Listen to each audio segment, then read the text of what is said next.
Make a diagram to show how hypermetropic is corrected. The near point of a hypermetropic eye is 1 meter. What is the power of the lenses required to correct the defect? Assume that the near point of the normal eye is 25 centimeter. ಏನು ತೊಂದರೆ ಇವಾಗ ಈ ವ್ಯಕ್ತಿಗೆ? ದೂರದ್ದು ಕಾಣುತ್ತೆ, ಹತ್ತಿರದ್ದು ಕಾಣಲ್ಲ ಅಲ್ವಾ? Hypermetropia ಅಂತ ಹೇಳಿದ್ರೆ ಅದು. So the near point of this person is 1 meter. Near point of a normal person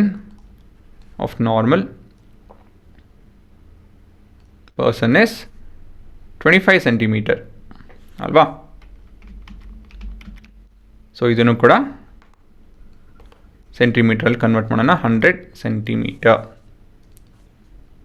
ಸರಿನಾ? ಏನು ಕೇಳ್ತಾ ಇದ್ದಾರೆ? ಪವರ್ ಕೇಳ್ತಾ ಇದ್ದಾರೆ ಅಲ್ವಾ? ಸೊ ಇವಾಗ ನಮ್ಮ ಚಿತ್ರ. ಸೊ ಎಂಥ ಚಿತ್ರ ಇದು? ಉದ್ದದ ಈ ಥರ ಬರೆದು, ಇದು ನಮ್ಮ ವ್ಯಕ್ತಿ ಅಲ್ವಾ? ಇವ್ರಿಗೆ 25ರಿಂದ 100 ಅಲ್ಲಿವರೆಗೂ ಕಾಣುತ್ತಾ ಕಾಣಲ್ವಾ?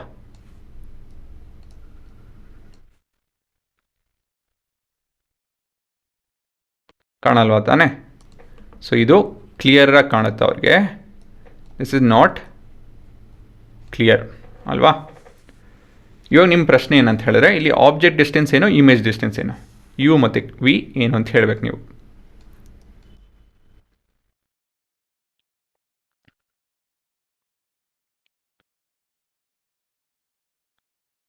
ಇಲ್ಲಿ ಇವ್ರಿಗೆ 25ರಿಂದ ನೋಡಬೇಕು ಅಂತ ಆಸೆ ಅಂತ ಹೇಳಿದ್ರೆ, ಇಲ್ಲಿ ನಿಮ್ಮ ಆಬ್ಜೆಕ್ಟ್ ಎಲ್ಲಿಂದ ಕಾಣುತ್ತೆ ಅವ್ರಿಗೆ?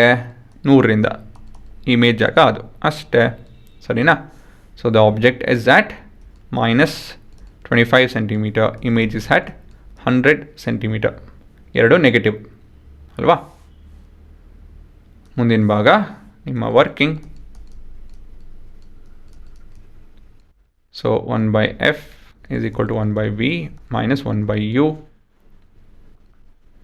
So 1/f is equal to v ಬಂದು minus 1/100, u ಬಂದು -25. ಏನಾಗುತ್ತೆ ಹುಡುಗರ? ನೆಗೆಟಿವು ಪಾಸಿಟಿವ್ ಆಗುತ್ತೆ. -1/100 ಪ್ಲಸ್ 1/25. ಇಲ್ಲಿ ಎಲ್ ಸಿ ಎಮ್ ಏನು? ಎಲ್ ಸಿ ಎಮ್ 100, ಹಾಗಾಗಿ -1 plus 4 divide by 100. So 3/100. So F is equal to 100/3 in centimeter. ಸರಿನಾ? ಕೊನೆಯದಾಗಿ ಪವರ್ ಕಂಡುಹಿಡಬೇಕು. ನಾನು ಇಲ್ಲಿ ಡಿವಿಷನ್ ಮಾಡೋದಕ್ಕೆ ಹೋಗಲ್ಲ, ಯಾಕಂತ ಹೇಳಿದ್ರೆ ಇದು ಪೂರ ಉತ್ತರ ಅಲ್ಲ. ಫೈನಲ್ ಆನ್ಸರ್ ಬಂದು ಪವರ್ ಕಂಡುಹಿಡಬೇಕು ನಾವು. ಸೊ ಹಾಗಾಗಿ 100/f ಇನ್ ಸೆಂಟಿಮೀಟರ್ ಅಲ್ವಾ? So this is 100 getting divided by 100/3. So ಇದನ್ನು 1 ಅಂತ ಬರ್ಕೊತೀನಿ. ಸೊ 100/1 ಇಂಟು 3/100 ತಾನೆ? ರೆಸಿಪ್ರೋಕಲ್ ತೊಗೊಬೇಕಿಲ್ಲ ನಾವು. ಸೊ 100 ಕಟ್ ಆಗುತ್ತೆ. ನಿಮ್ಮ ಉತ್ತರ 3 ಡಯಾಪ್ಟರ್. ಸರಿನಾ? ಸೊ ಕಾನ್ಕೇವ್ ಕಾನ್ವೆಕ್ಸ್ ಇದು? ಕಾನ್ವೆಕ್ಸ್ ಅಲ್ವಾ? ಸೊ ಪಾಸ್ ಮಾಡಿಕೊಂಡು ಬರ್ಕೊಂಬಿಡಿ.